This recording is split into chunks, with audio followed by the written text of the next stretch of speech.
fin here.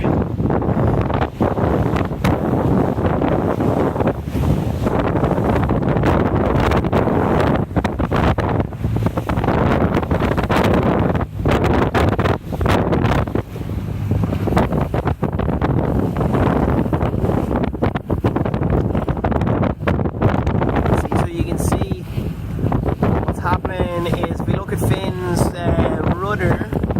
It's great to see he's moving his body, you know, he's got a good position there with his legs are nice and straight, he's pretty much on his tippy toes, like savage, like he's definitely strong enough. The only thing I would say is that we're seeing a lot of movement in his body which he's transferring down into his tiller, so when he moves his shoulders back and he like kind of really pulls on his you know, on his core there to get over a wave, he's jabbing the tiller a lot as well, and you don't really, you don't want to transfer those moves for your body into the tiller unless you really want to. Like, you know, they should be done with intention, not just because your body's moving around. So if we talk about when you're supposed to move that tiller, so there's two different types of waves. There's the little waves that we have today which kind of slap your bow and stuff, and sometimes they slap your bow and actually push your bow downwind. And the reason you jab your tiller is not to actually make the boat point up, but it's to stop that wave from pushing your bow right down from a slap.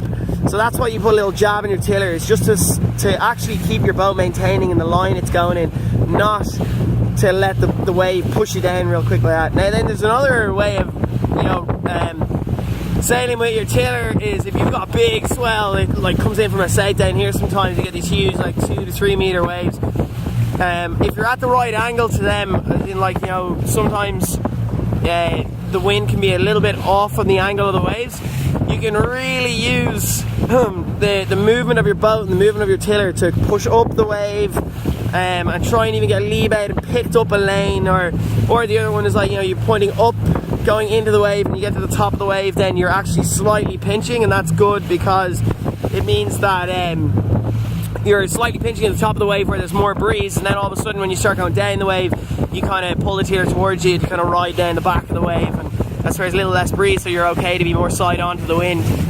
So it's great to see Finn's working his arse off here. It's nice to see the main sheet. Keep going, man, keep going. Nice to see his main sheet isn't going out too far. We don't want to let it out too far, so it's good. Now he's back in block to block. Just look at that movement in the rudder. It's like he wants to fishtail the rudder through the waves, which we don't want. So we're gonna give him a heads up on that and then get back.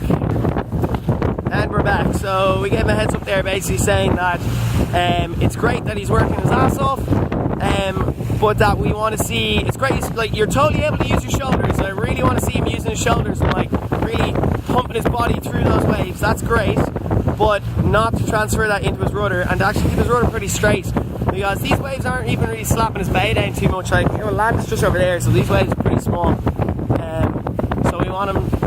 You can use your shoulders to punch through those waves, you know, and you know, you don't want to ooch, which is illegal, but there is, like, you know, movement of your body to get over a wave and all that. But it's just making sure that all that movement in your body isn't making your tiller go mental, yeah, because we saw him there, like his tiller was literally moving over the cockpit left and right. I think it actually went like left, right, left, right, left, right, like 5 times back and forth over the cockpit, which was huge movement in the tiller. You don't need that, so but he's doing well.